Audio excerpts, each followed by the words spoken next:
The Deepest Grave by Harry Bingham. Narrated by Cyril Jenkins. Cardiff, March 2016. John Brackell has just completed his chef-d'œuvre, his masterpiece, the Mona Lisa of office art. The masterpiece in question is a dinosaur made of bulldog clips, twisted biro innards, and a line of erasers that John has carved into spikes. "There," he says. Stands back, inspects. "Do you think it needs claws?" he asks. "Paperclips, maybe." He starts to break paperclips into spikes, tries to figure out the claw conundrum. Foolish boy, complacent child. As John, head down, attention buried, works with his paperclips, I get out the great crossbow of doom, as John himself christened it. The great crossbow involves no fewer than 6 rubber bands, the really thick, strong sort, and it uses for its shaft and crosspiece an entire box full of pencils taped together.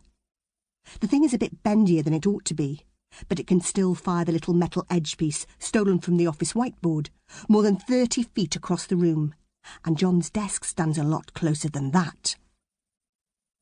He fixes his paperclip spikes into a bulldog clip and gently attaches them to his only slightly tottering dinosaur. There's a moment of serious wobble where it looks like the whole thing might collapse, but John adjusts a grip somewhere and the edifice stabilises. "There," he says, genuinely proud. And fair dues, that pride is justified. This hasn't been the first dinosaur he's constructed, but it's easily the biggest and certainly the best. It's taken him all morning to get this far. But I am a hunter, and my heart has no mercy.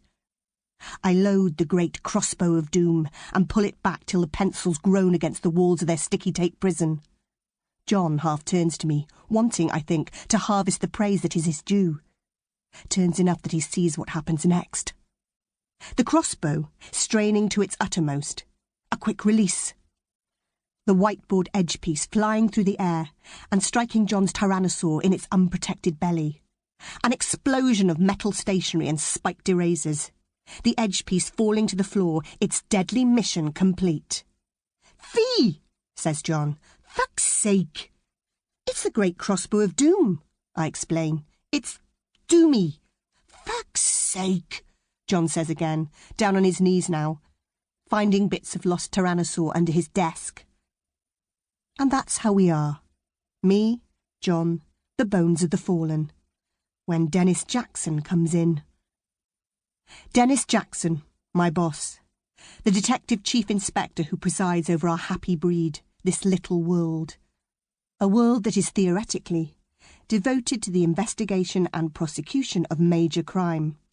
Except that the good citizens of Cardiff are too tame, too meek, too unimaginatively law-abiding to generate much crime worthy of the major dignity. "What the bloody hell is going on?" I twang my crossbow.